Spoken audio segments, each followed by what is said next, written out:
Dr. M. Daisy Atterbury.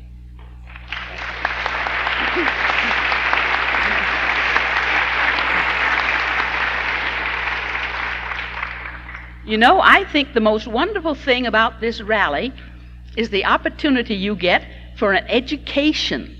Do you know, at Columbia University, you would be paying $65 a point for the seminars you get here practically for free.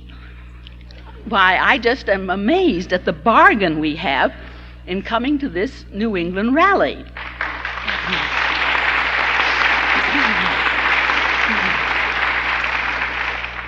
And one of my most educative experiences has been research into the life and times of Dr. William Steuart McBirnie.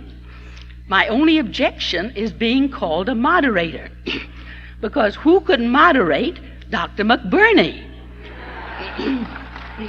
He has about a 300 horsepower drive, which pours into all kinds of creative activities. Since I'm only allowed 10 minutes, I can only hit the high spots. But Dr. McBirnie is senior pastor of the big community church in Glendale, California. He is also the broadcaster for the Voice of Americanism, over 70 different radio stations. And Mr. Art Smith, whom I know you have met at the Voice of Americanism booth, is one of the directors of this Voice of Americanism. And he has also sung at all the sessions of our rally so far. I hope that those that have not yet been to that booth of the Voice of Americanism will go there and pick up some of the fascinating books. Dr. McBirnie, among other things, has casually tossed off about 175 books, his authorship. They will also be on display and available for your purchase in the lobby outside this ballroom after this session. I want to tell you they're perfectly marvelous. I've been dipping into them all afternoon. Besides, Dr. McBirnie is executive director of the Center for American Research and Education at Glendale. I only hope this can counter another center, a center for the investigation of democratic activities in Santa Barbara. I may not have that expression, that exact title, but you all know the place, and you know how much it needs an antidote.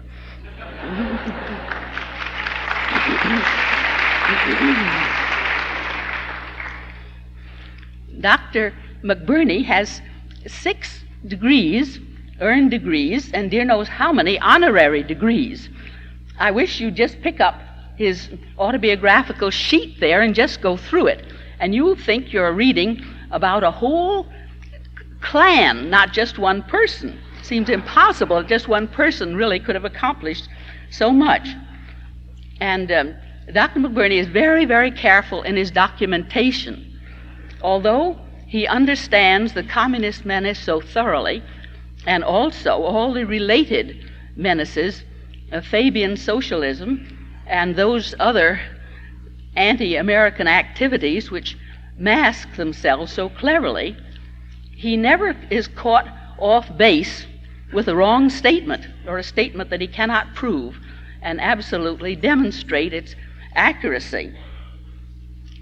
One of the most wonderful things about Dr. McBirnie's effective ministry is his realizing the diabolical nature of communism, that it has to be fought in the armor of God, that we wrestle not against flesh and blood, but against spiritual wickedness in high places.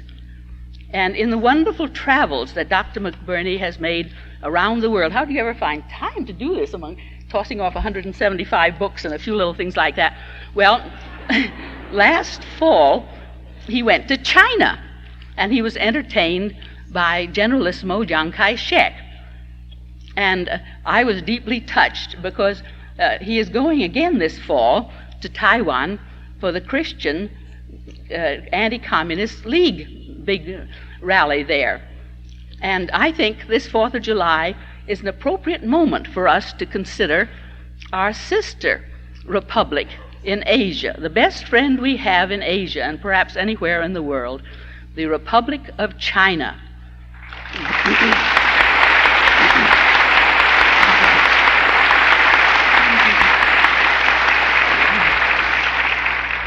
And let us remember the spiritual axis we have for this republic, which is the first republic in Asia, the first republic to be formed.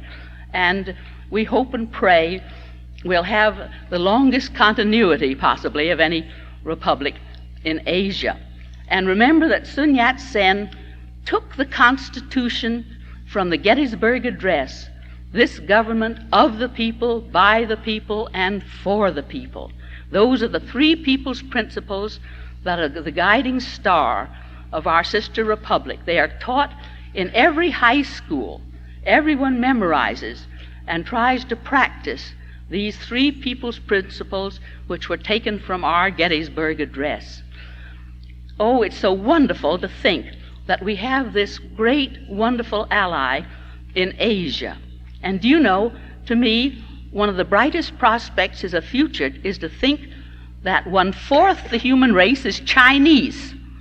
That means 1/4 the human race, they are gifted as poets, as artists, sensitive to the beauty of human nature, longing for brotherhood with all other members of the human race, including us. And that wonderful, wonderful race must not be dominated by the awful tyranny of godless Marxism. This is the one.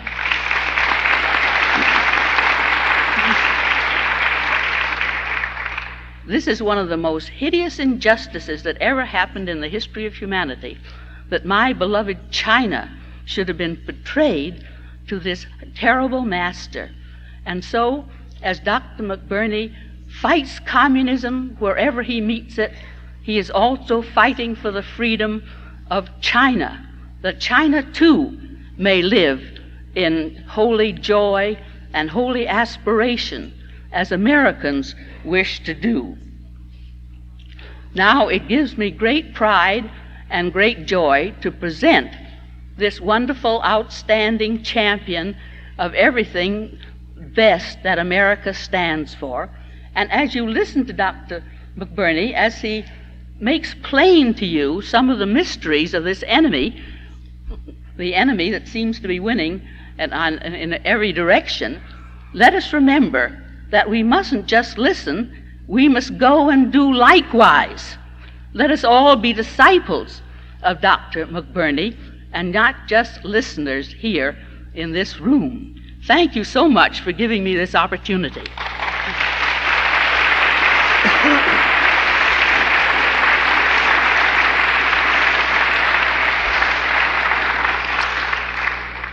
I thank you for the very gracious introduction, and I want to say that it's such a privilege and a joy to be here in Boston.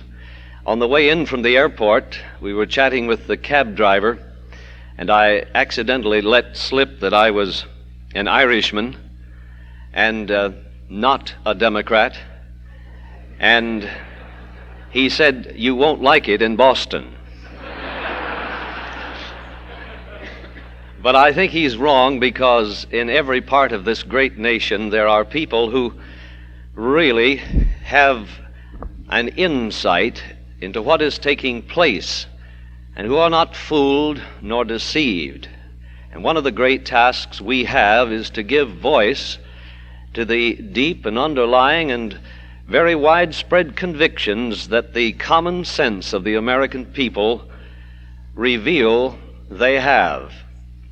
Now, I'm reminded tonight of a story. I've been waiting to come here to tell it because it really fits in this particular situation. But I preface it by saying that I'm very honored tonight not only to be invited to speak to this group of my fellow Americans and fellow conservatives, but also I'm highly honored, and I mean this, by being asked to follow one of the most distinguished Negro leaders in America today, Dr. Jackson.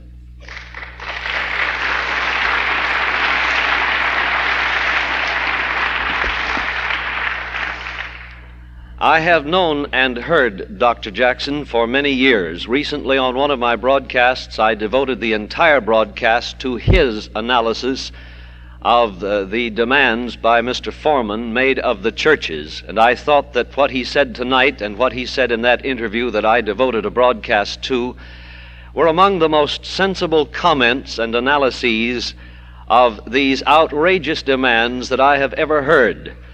And I'm highly honored that I may have this privilege of speaking after him. Like Dr. Jackson, I too am a Baptist. And like Dr. Jackson, I was reared in that part of the country where it is true that some of my fellow Baptists do believe that they are the only real candidates for heaven. I remember there was a story told about a Methodist preacher who moved into a town in East Texas, not far from the place where I had my first church. And he heard that there was in town that day an elder of a Baptist church. Now, it so happens that an elder of a Baptist church is not a normal Baptist church because most of them don't call their ministers elder, but the primitive Baptists do. Now, most of you folks, if you don't come from the South, don't really know what a primitive hard-shell Baptist is. You see, a primitive hard-shell Baptist does not believe in missionaries or giving an invitation to accept Christ. They don't pay their preachers. Well, some other Baptists are like that too, but that doesn't qualify them. But the primitive Baptists are very narrow-minded, and they believe in predestination, foreordination. And if you just don't get moved by the Spirit, no matter how many times you attend church or whatever else you do, it's just too bad. You're not going to make it. And so most of the preachers are farmers, and to put it kindly, do not have a very broad outlook on life. And this Methodist preacher saw this Baptist elder in the store down in the village, and he came up to him and he said, "I'm the new Methodist preacher here," and he said, "I'd like to meet you." So the old, tall, frosty, rather reserved Baptist elder in the primitive Baptist church said, "I'm very glad to meet you." And then the Methodist, because he was a recent graduate of one of the more liberal schools, said rather haughtily, "Tell me, are you one of these Baptists that think that only you and your crowd are going to make it to heaven?" The old Baptist preacher drew himself up very proudly. He said, "I'm even narrower minded than that." He said, "I don't think some of my crowd's going to make it."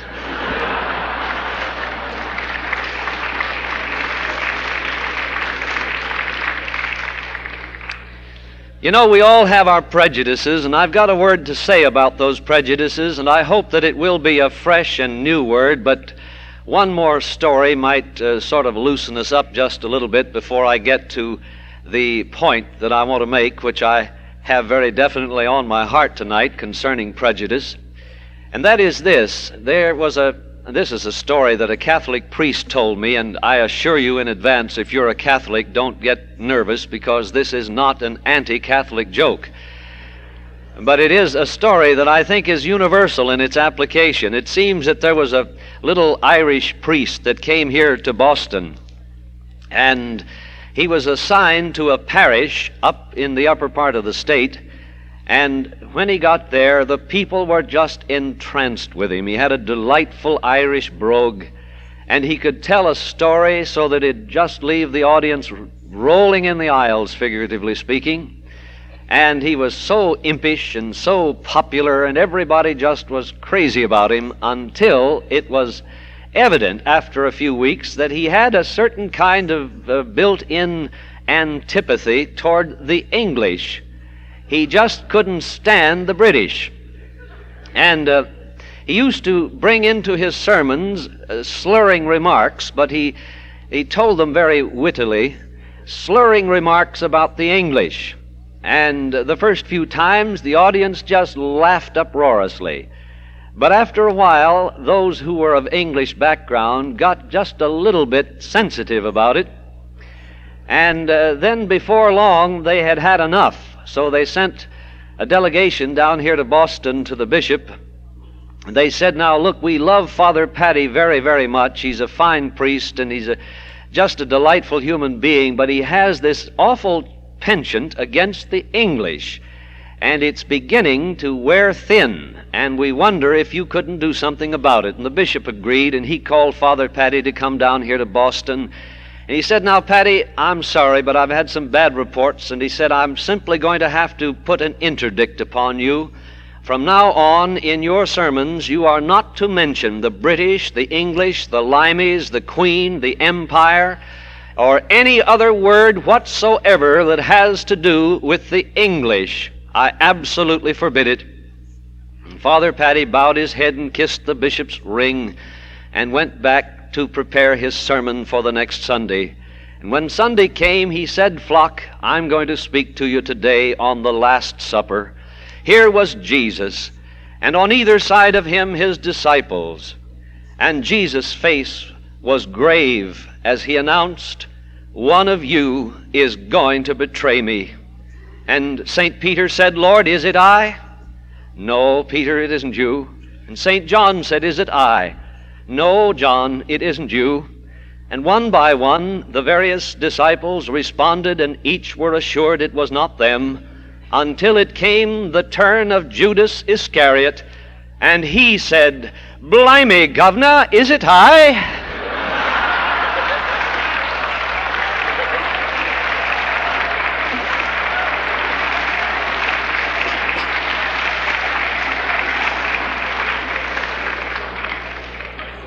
Which only goes to prove that if your prejudices are deeply enough ingrained, not even a bishop's interdict will get rid of them. But what I'm about to say is this, and I say it with a deep concern, a heartfelt concern. I think sometimes we conservatives are rather careless in the way we criticize our fellow conservatives. We are so incautious as to take barbed references and throw them at our fellow conservatives, and it seems as if a kind of madness takes hold of us and we forget who the real enemy is. The real enemy is the Fabian socialist. The real enemy is the destructive liberal. The real enemy is the communist, the anarchist, the Marxist. These people are the enemy, and while we might not always agree with our fellow conservatives, if they're anywhere within the same ballpark, it would seem to me that we need these days to be very kind and very understanding. Not all human beings can see things precisely the same way, but the question is, have they taken the trouble to try to inform themselves? Is their heart right? Do they really care about America and the Constitution and the Bill of Rights and all of the things that have made our nation great and kept her strong? Or are they carelessly on the side of the enemy? You know, I believe that we need this word today because as never before, it is quite evident that we shall get nowhere fighting among ourselves.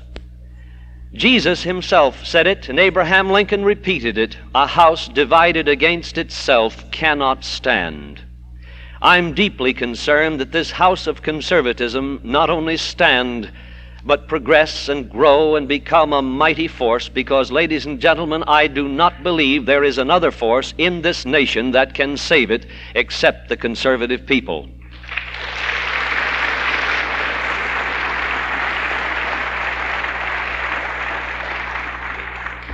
I cannot, of course, enforce this. This is not a dictum nor a law. All I can do is say, as one of your fellow conservatives, I have made a personal vow. I get a lot of letters, hundreds and hundreds of them, asking what I think about other conservatives. Or they will write me asking what I think about individuals or causes or institutions or societies. Well, if those institutions or individuals are at all conservative, if they're trying their best to preserve this republic, I always reply with something positive, even if I might not agree with every last thing they do or say. I'm not about to open them to the enemy by some careless wound that I have dealt because I did not recognize there are consequences in what we say about each other if what we say is not constructive. In a word, I have made a private vow that I will speak only good about my fellow conservatives because the enemy is as a ravening wolf, and he is only too happy when we fight among ourselves.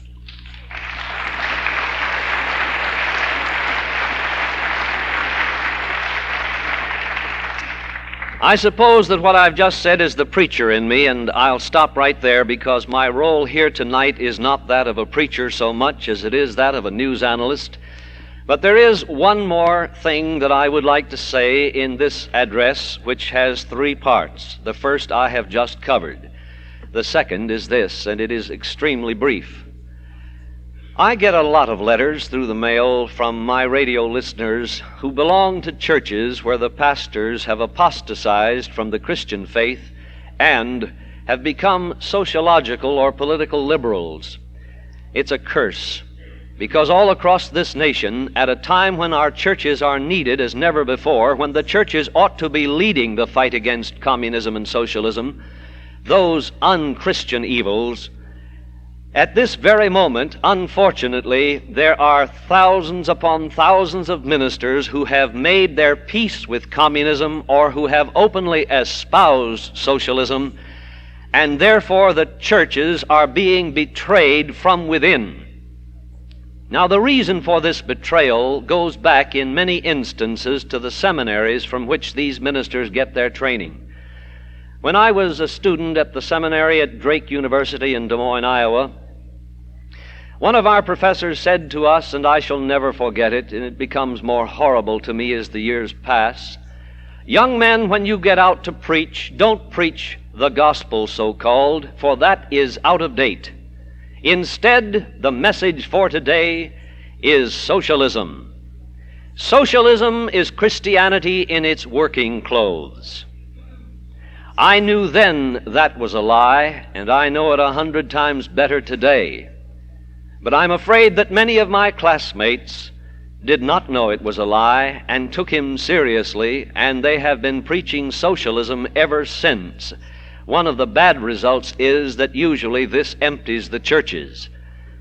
But you know, in spite of the fact that since 1959, church attendance in the United States has been on the downward plunge in relationship to the growth of the population, there is and will be, I think in the future evermore, a crying need for theological seminaries which are not only true to the Christian faith historically understood, and we still have seminaries like that, some of them, but I think there is a need right now for a theological seminary which will be ideologically conservative, conservative in economics, conservative in political aspects and in political attitudes. I think there is a crying need for a seminary which will train men who will be loyal both to God and their country. And frankly,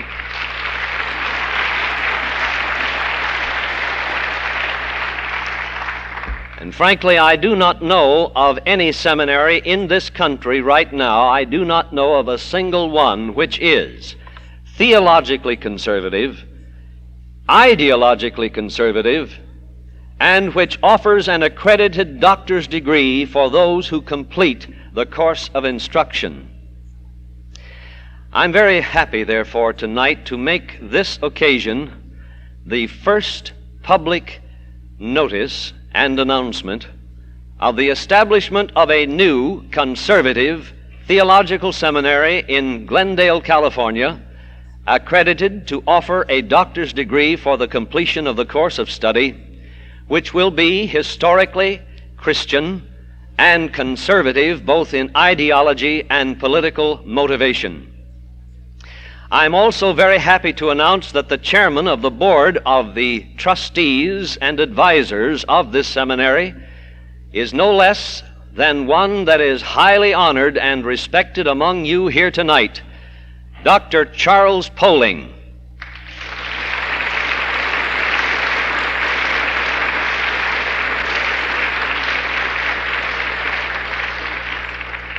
The Voice of Americanism, which is my privilege to work with, is going to be the sponsoring organization.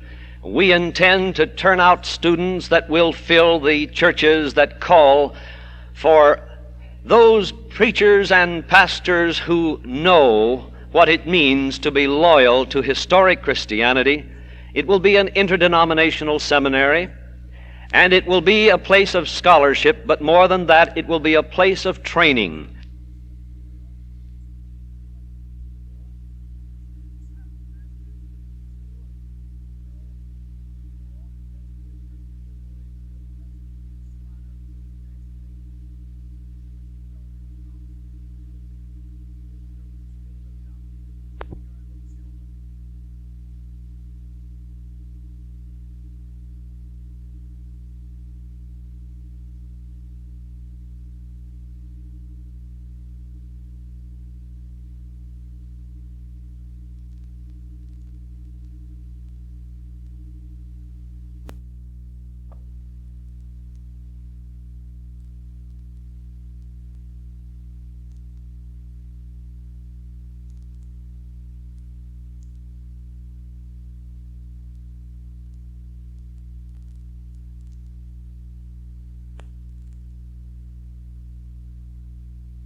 The Voice of Americanism, which is my privilege to work with, is going to be the sponsoring organization. We intend to turn out students that will fill the churches that call for those preachers and pastors who know what it means to be loyal to historic Christianity. It will be an interdenominational seminary, and it will be a place of scholarship, but more than that, it will be a place of training. It will be a community of scholars, but everyone on the faculty will be both a theological conservative and an ideological conservative, and we expect this, America's first fully conservative seminary, to play an ever-increasing and ever more important role in the conservative cause in America in days to come.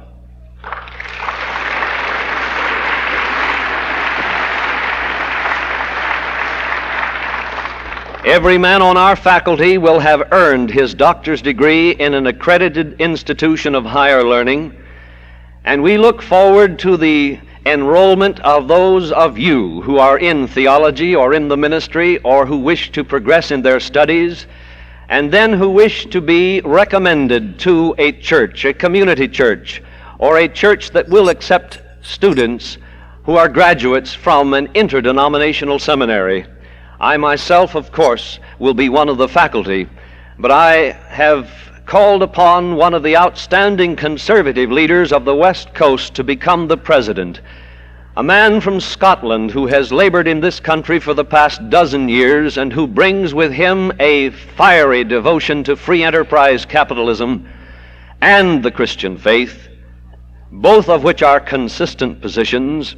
Dr. David Laurie, pastor of the First Baptist Church of Sunnyvale, California. He will be with us next week to take up his responsibilities as we prepare for the fall term.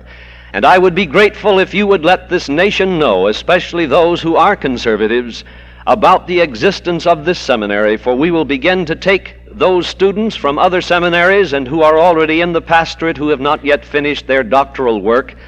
And by next spring, we will be in our first graduation period, and our first graduates will be eligible for churches, and we bespeak your interest, your support, and your prayers.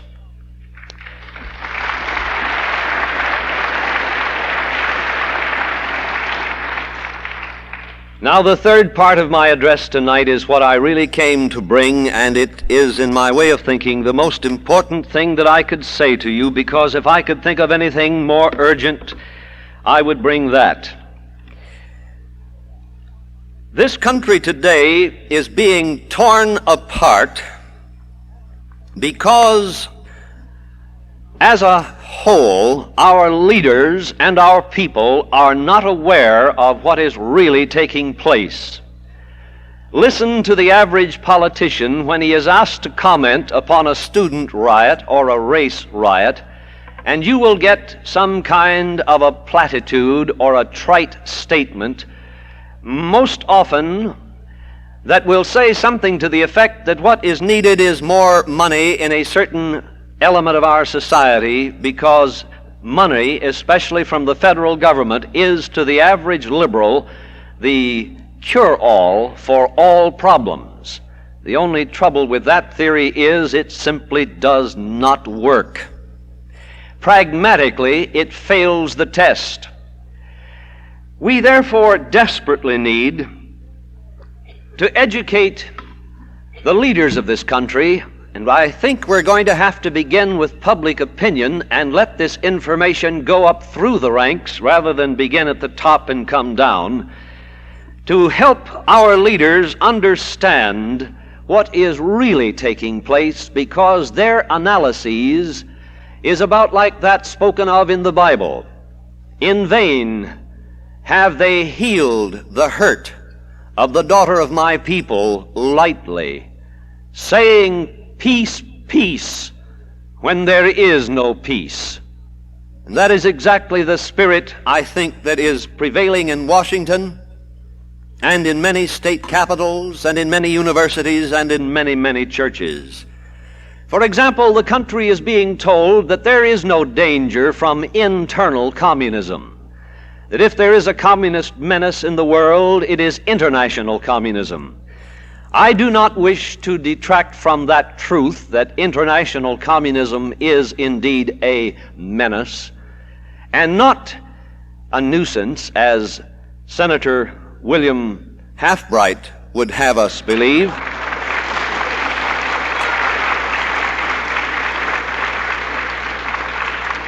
For, ladies and gentlemen, international communism is the worst menace the world has ever faced.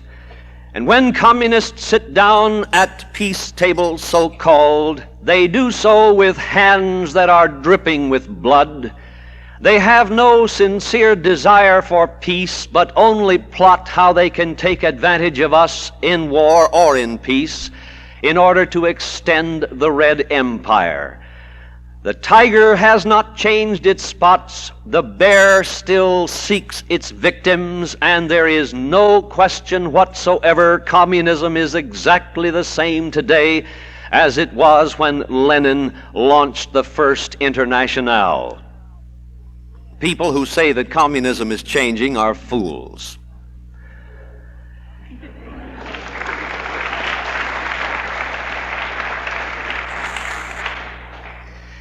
But if you talk to the average person, perhaps the person who works next to you, even the person who sits next to you in church, you will often hear a comment like this: "Oh, I think these right-wingers have exaggerated the danger of communism from within. I've lived a long time and I've never even seen a communist." Well, I've lived a long time and I've never seen a virus that causes a cold. But regularly, twice a year, I come down with one.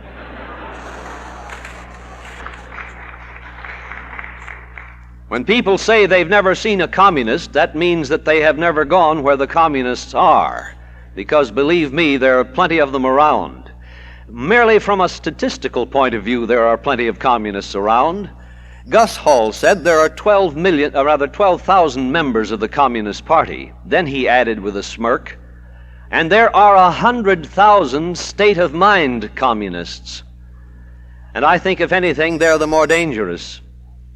Then, in a recent edition of Fortune magazine, after a study made of 40 colleges and universities, Fortune magazine came forth with this verdict: that 750,000 American young people identify openly or sympathetically with the New Left. Now, total that score: 750,000 young people, 12,000 communists, members of the party and proud of it, 100,000 state-of-mind communists, and God only knows how many other secret communists there are, and by the demonstrable statistical evidence, over 1 million Americans identify in one way or another with the New Left, the destructive left, the Marxist left. Now, therefore, statistically, the communist menace within this country is alarming indeed when we stop to think of how powerful and influential many communists are, and especially those that have been hidden by the party so that they could do their work without being known as communists, and of that crowd there is, I'm convinced, a very large number. But let's take it a little further. People say they've never seen a communist. The Attorney General of the United States some years ago made this observation: the Soviet Union, he said, is, according to our estimate, spending 2 billion rubles a year, that's a little over $2 billion a year, in subversion, and 95% of that money is spent on college-age young people. Now, that's a statistic that's important, because you see, it signals exactly where the communists are concentrating their force. There are two areas where the communists are doing the most: among college-age young people, and now filtering down to high school and even grade school youngsters, and in racially tense situations which they, the communists, have stirred up, not because they care for the poor, but because they wish to bring this country to its knees. Someone has well said, the first communist was Judas Iscariot.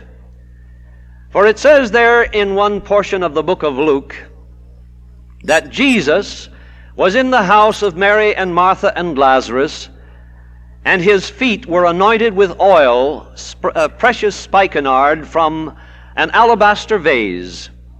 And Judas stood off in the shadows with a frown on his face and muttered, "What a waste! This spikenard might have been sold and the money given to the poor." And then Luke added these biting words, "And this he said, not because he cared for the poor, but because he was a thief." Ladies and gentlemen, I think that qualifies Judas as the first communist.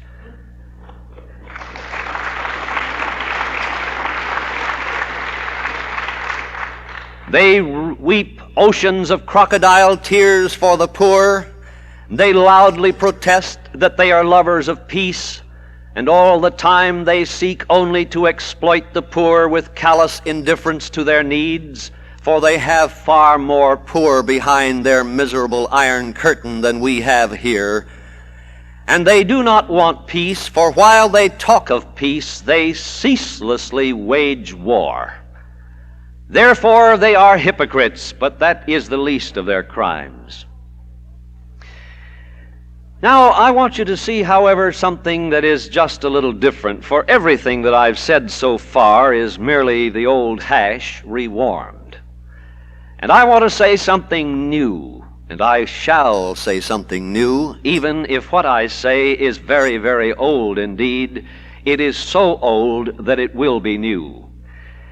During the Chicago riots at the time of the Democratic Convention, one of the leaders, by the name of Jerry Rubin, said, "We have gone beyond communism. There are such things as anarchists, you know." Walter Lippmann, that destructive left-wing liberal, was at least correct in one statement he made.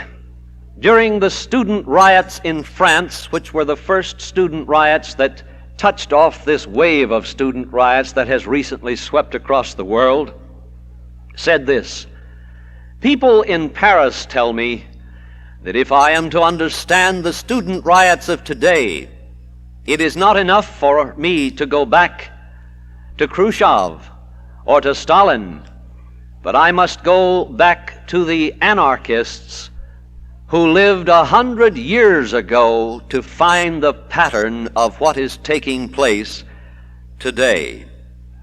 Now, the word anarchist is more and more familiar. We are using it more and more. We say that it is easy for a society to fall into anarchy. It is easy for a mob to become anarchistic and to create anarchism.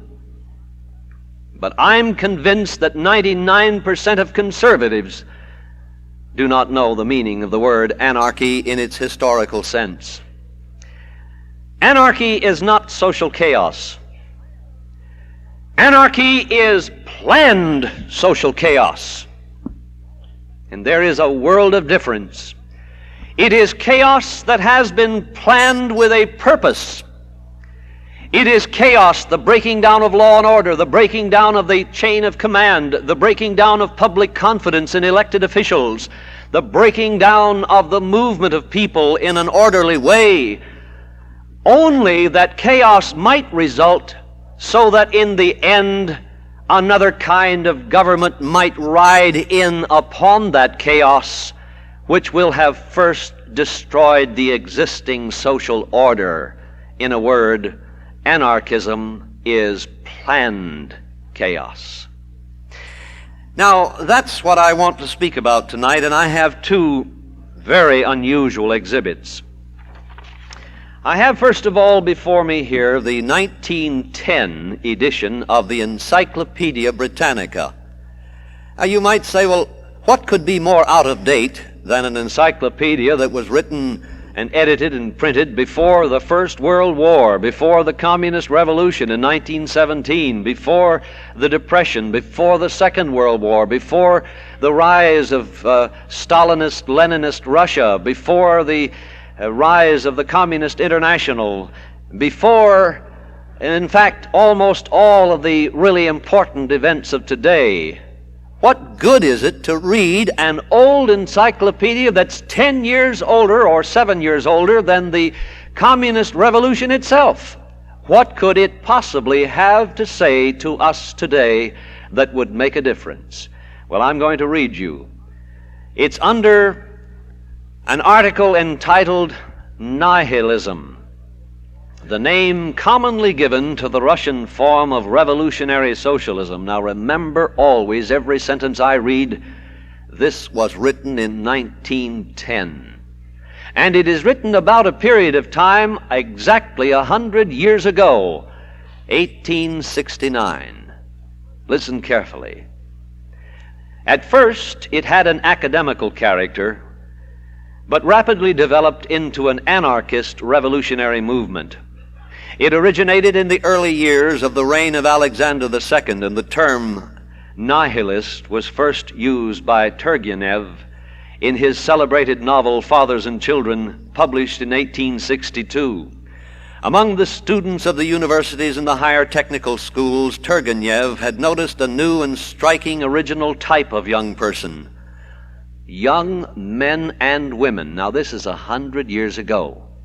Young men and women in slovenly attire, who called in question and ridiculed the generally received convictions and respectable conventionalities of social life, who talked of reorganizing society on strictly scientific principles. They reversed the traditional order of things, even in trivial matters of external appearance. The males allowing their hair to grow long, and the females cutting it short and adding sometimes the additional badge of big blue spectacles.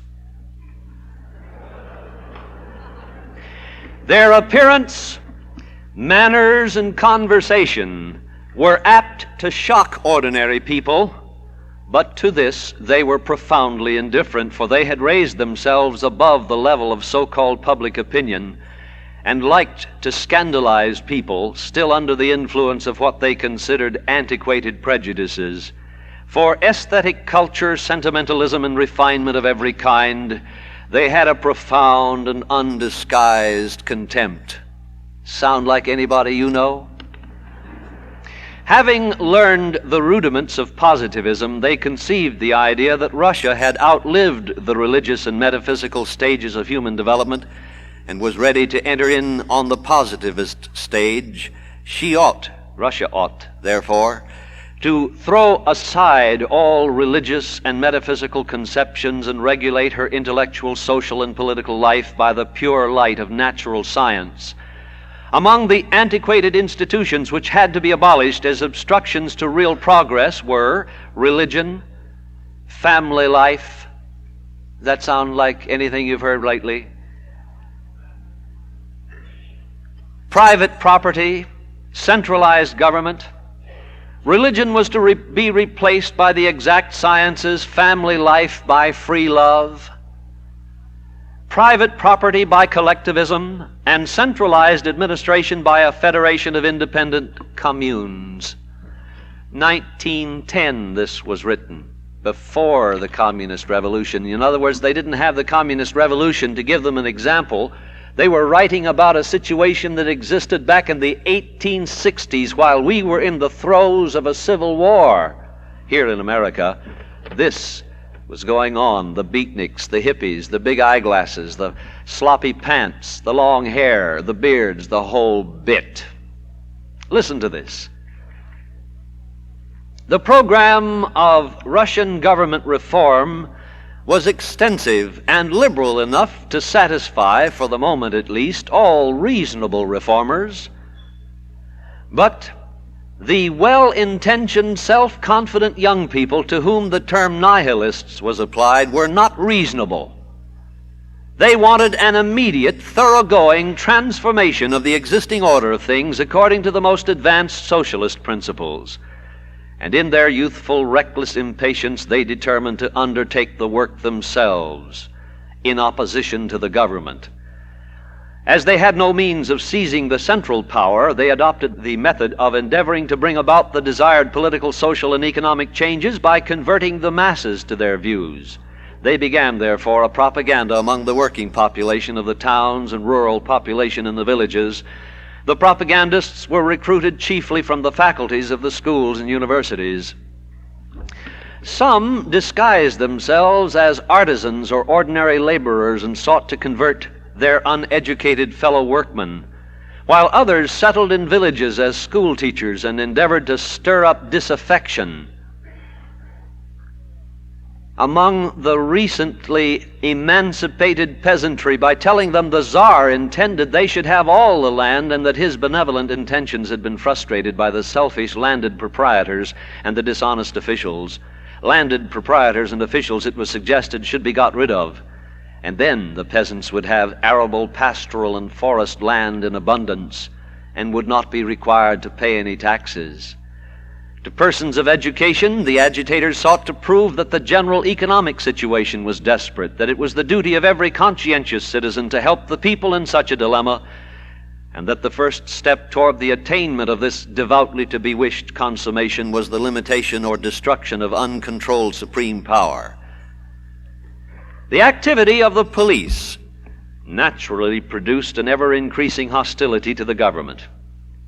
And in 1866, this feeling took a practical form on the part, listen to this carefully, of an obscure individual to assassinate the emperor. An energetic agitator called Nechayev, organized in 1869, 100 years ago today, a secret association under the title of Society for the Liberation of the People. How's that for sounding up-to-date a la Vietnam? And when he suspected of treachery one of the members, he caused him to be assassinated. This crime led to the arrest of some members of the society, but punishment had very little deterrent effect upon the nihilists in general, because there was an outgrowth and recrudescence of the propaganda among the laboring classes. There's not much more, but listen to it. In a brochure issued in 1874, one of the most influential leaders explained that the object of the Revolutionary Party should not be the preparation of revolution in general, but the realization of it at the earliest possible moment. That it was a mistake to attach great importance to questions of future social organization, and all the energies of the party should be devoted to a struggle with the government and the established order of things. The word establishment was used way back 100 years ago. A struggle to the last drop of blood and the last breath. Now listen, assassination was used also by the agitators against Confederates suspected of giving information to the police. And when Alexander III announced very plainly that he had no intention of limiting his power or making any concessions to the Revolutionary Party, a serious manifestation on the part of the terrorists took the shape of a plot to assassinate the emperor by bombs in the streets of St. Petersburg in 1877. Now, there you have it. Practically every phrase used by the New Left, all of the behavior of the New Left, the haste for social change, the let's do it now syndrome, the symbols in the dress, beards and long hair for the men, big eyeglasses for the girls, contempt for social standards, a desire to shock the existing morality, a thumbing of the nose at the establishment 100 years ago. Meaning what? Meaning that today's student groups are being organized precisely, right down to the costumes they wear, by the ancient nihilists in modern form, or their descendants, known today as communists or anarchists. Now then, the second document that comes to us as a dreadful echo out of the past is 10,000 times more important than the one I just read you. But that is enough to see the roots of the present disorder are buried deep within the mists of history, and yet there is a consistent pattern that has developed down across the last 100 years. Now come with me to a document that I believe is the most valuable document that conservatives can lay their hands on, bar none. It is called the Revolutionary Catechism. It was written 100 years ago, in 1869, by Sergei Nechayev, a man whose name will be unfamiliar to most of us here tonight, though it is becoming better known because for the past 3 years I've made a crusade of getting this name known. Sergei Nechayev should be ranked alongside of Marx, Engels, and Lenin as one of the real fathers of the communist revolution, because what he said and taught and wrote and left behind is, in my opinion, an even more dangerous heritage than that left by Marx himself. Let me give it to you in the clearest, shortest explanation I can. Marxism, for the first 50 or 60 years of its existence as a doctrine, was so unworkable that any revolution that adopted Marxism as its doctrine was doomed to failure. The first Marxist revolution that succeeded was that launched by Lenin. And what was the difference between Lenin's revolution and the revolutions that preceded, such as the revolution in Paris in the 1870s? The basic difference was that Lenin himself, while never an innovator, never an original thinker, was perhaps the greatest combiner of other men's thoughts that this century has known. And Lenin took the unworkable, impractical doctrines of Marx and wedded them to the doctrines of Nechayev. And out of that dreadful amalgam came the weapon that made communism work. Marxism without Nechayevism is only a theory. Marxism plus Nechayevism is the most deadly danger the world has ever faced. I cannot and I do not overestimate the importance of your knowing the Revolutionary Catechism, the one great document that Nechayev wrote. He died a young man in prison in his early 30s, but he was related to people who were related to Lenin. And the Revolutionary Catechism reached Lenin some time after Nechayev died. Here is what Lenin said about it. All of Nechayev should be published. It is necessary to seek out and learn everything he wrote.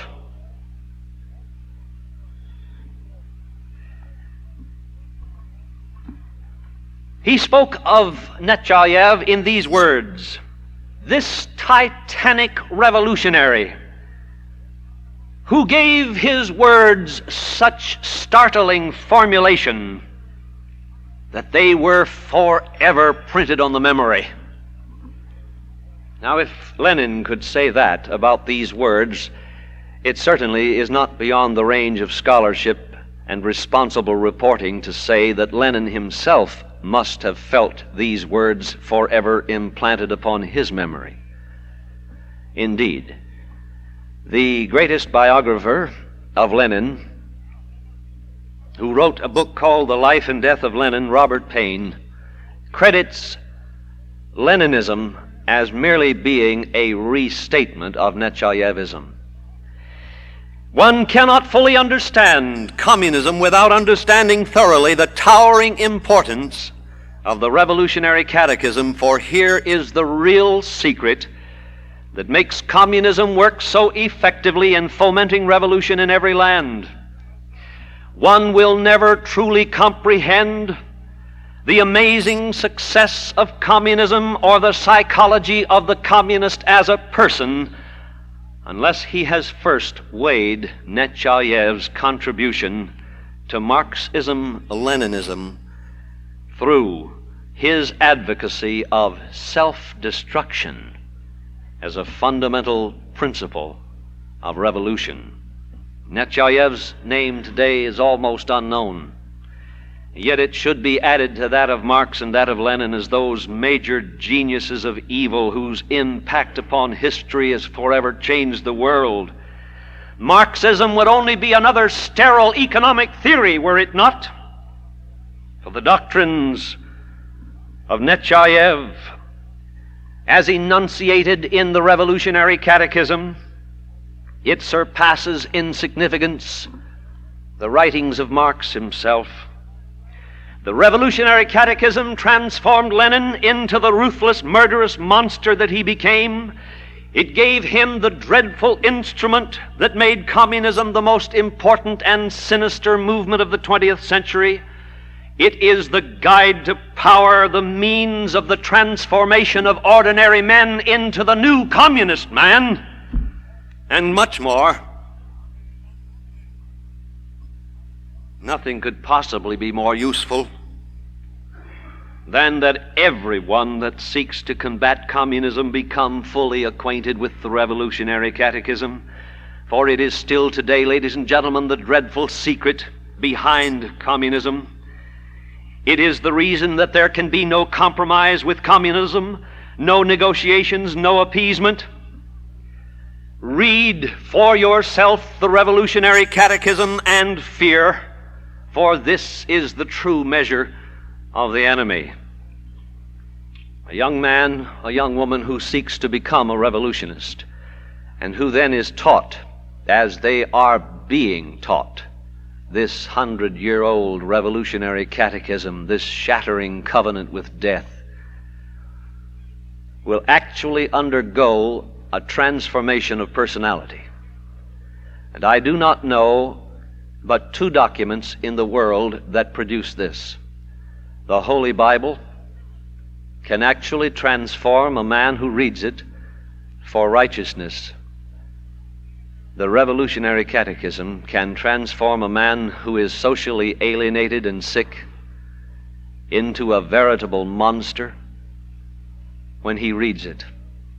Now, are you ready? I'm going to read it. Not all, although it's quite brief. But if you have not heard it, you are in for one of the most soul-gripping experiences of your life. I'm only going to read paragraphs from it, but as I do, picture yourself for just a moment as a potential revolutionary, a young person, cynical, detached from your roots. You've thrown aside patriotism, you've abandoned God. You are now following the line of the anarchists, and you are ready to be taught the teachings of the greatest anarchist of them all. And ladies and gentlemen, this is the catechism that not only taught Lenin how to make the communist revolution work, but it also taught Hitler and it taught Mussolini. And not only that, but it taught the communists how to stay in power, a unique discovery in the history of tyranny. Are you ready for it? This is the catechism, very much like a religious catechism in a perverted way, and it begins with one sentence which forever, if accepted, takes a person out of normal life and thrusts him into the revolution, body and soul. It begins, "The revolutionary is a doomed man." In other words, if you're going to be a revolutionary, then before you take a single step, write your life off. Not that you're in danger of being doomed. You are doomed. Now, with that settled, you're ready for the rest of it. He has no personal interests, no business affairs, no emotions, no attachments, no property, and no name. When Sirhan killed Kennedy, Senator Robert Kennedy, he refused to give his name. Everything in him is wholly absorbed in the single thought and the single passion for revolution. The revolutionary knows in the very depths of his being, not only in words but also in deeds, that he has broken all the bonds which tie him to the social order. He is their implacable enemy, and if he continues to live with them, it is only in order to destroy them more speedily. He knows only one science, the science of destruction. All day and all night, he studies the vital science of human beings, their characteristics and circumstances, and all the phenomena of the present social order. The object is perpetually the same: the surest and quickest way of destroying the whole filthy order. The revolutionary despises public opinion. He despises and hates the existing social morality in all its manifestations. For him, morality is everything that contributes to the triumph of the revolution. Immoral and criminal is everything that stands in its way. There's where Lenin got it.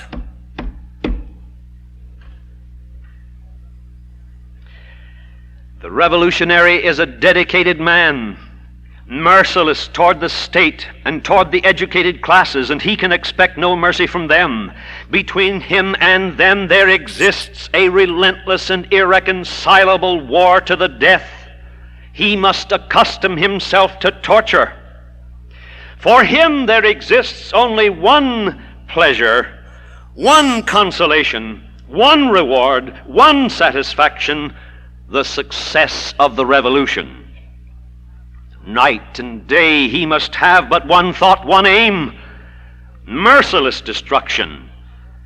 striving cold-bloodedly and indefatigably toward that end, he must be prepared to destroy himself and to destroy with his own hands everything that stands in the path of the revolution. President Kennedy or Senator Kennedy or Martin Luther King included. The revolutionary enters the world of the state, of the privileged classes, of so-called civilization. And he lives in this world only for the purpose of bringing about its speedy and total destruction. He is not a revolutionary if he has any sympathy for this world. He should not hesitate to destroy any position, any place, or any man in this world. He must hate everyone and everything in it with an equal hatred, all the worse for him if he has any relations with parents, friends, or lovers. He is no longer a revolutionary if he is swayed by these relationships.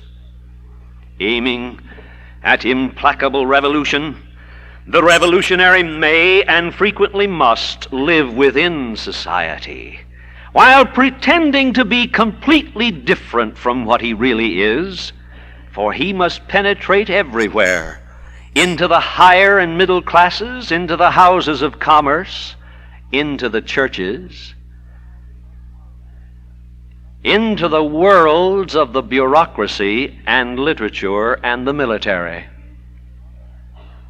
When a list of those who are to be condemned is made, and the order of execution is prepared, no private sense of outrage should be considered.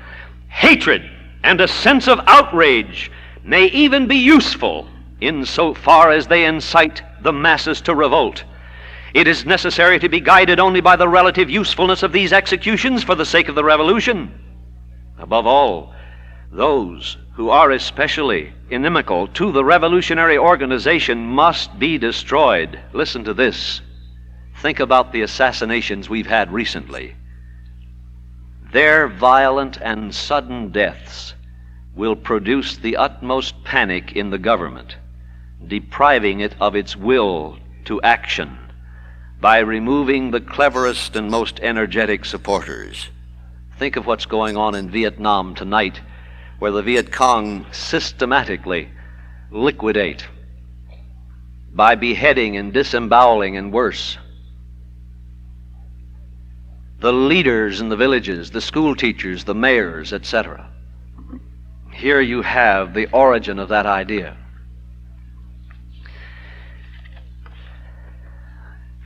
You cannot stand much of it, so I'll be very brief as I bring the conclusion. The only form of revolution beneficial to the people is one which destroys the entire state to the roots and eliminates all state traditions, institutions, and classes. Our task is total, universal, and merciless destruction, to wield the people into one single, unconquerable, and all-destructive force. This is our aim, our conspiracy, and our task. Ladies and gentlemen, the Revolutionary Catechism gives you the blueprint for what is taking place today. The anarchism of today is not an accidental chaos created by people out on a lark or out on some kind of temporary aberration of the mind or out just to create mischief.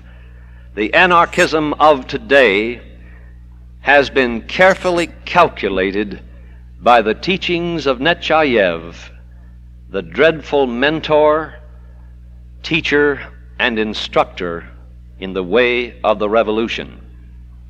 I'm almost finished, but I have saved something here that you might see for yourself that what I have read you tonight, though it appears to be from history long ago, is not really.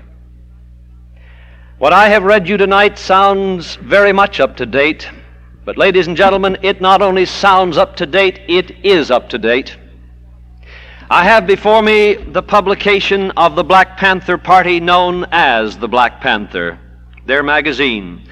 Those of you on the first few rows can easily identify the picture that is on the cover, Mao Zedong. This paper is financed by money from Red China.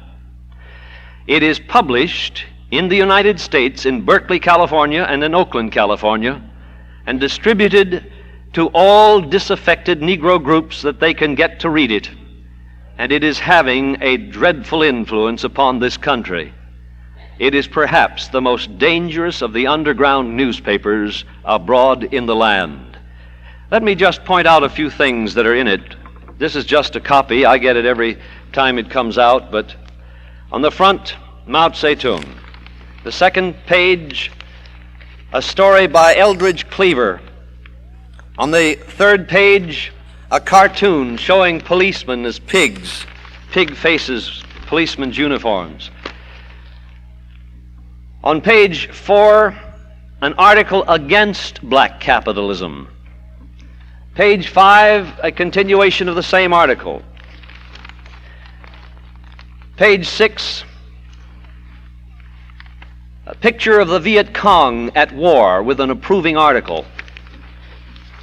Mind you, this is being published while our men are dying in Vietnam. On through, and I'll not take time because it's a long paper, but just to point one or two other things about it.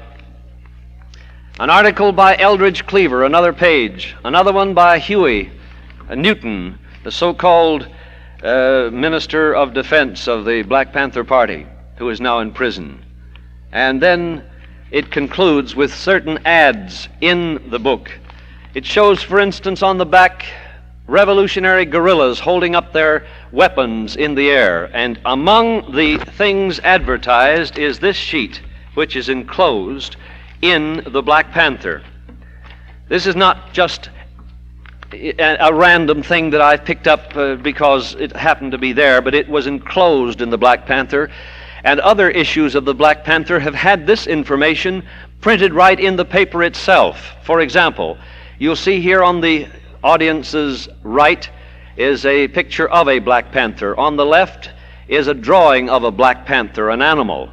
And then it says this, Black Panther Party Central Headquarters. And it gives the address, Oakland, California.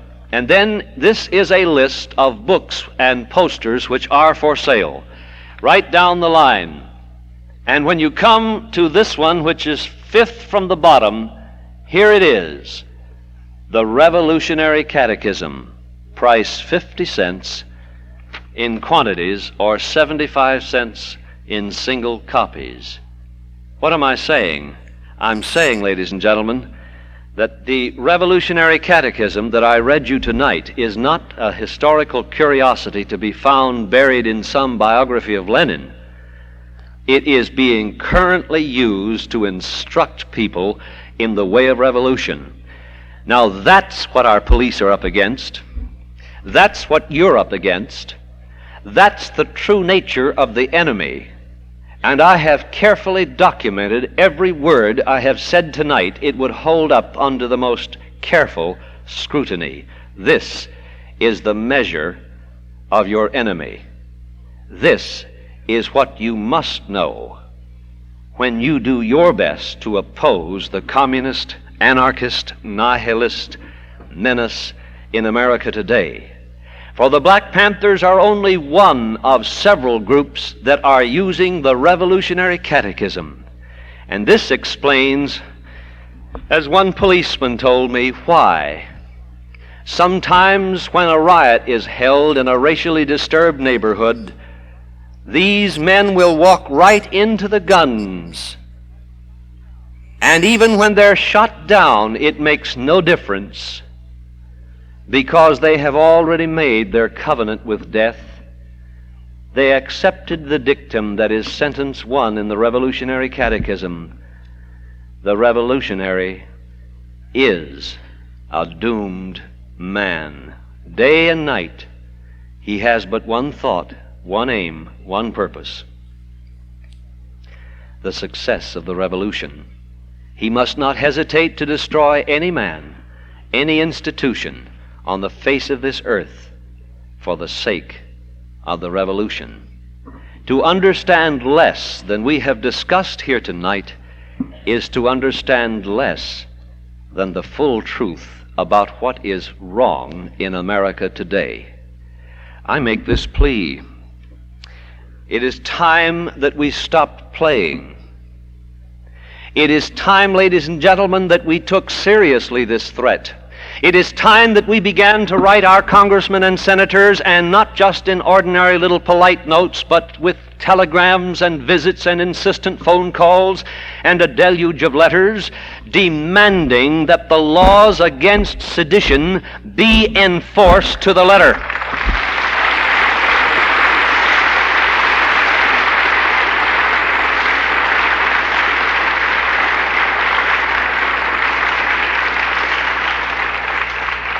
I repeat, this is not a game we're playing. It is a question of life and death. It is a question of guerrilla warfare or peace.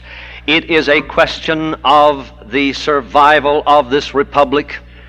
And I think that every one of us should renew our determination, because tonight, unless we do renew our determination to outthink and outlive these revolutionaries, they are going to win. I put it this way as my closing sentence. Am I as willing to be totally sold out to God and the Republic, which are true and good, as these men are to be sold out to the kingdom of evil? Well, unless my dedication equals theirs, they're going to win, and I'm going to deserve it. Thank you, and God bless you.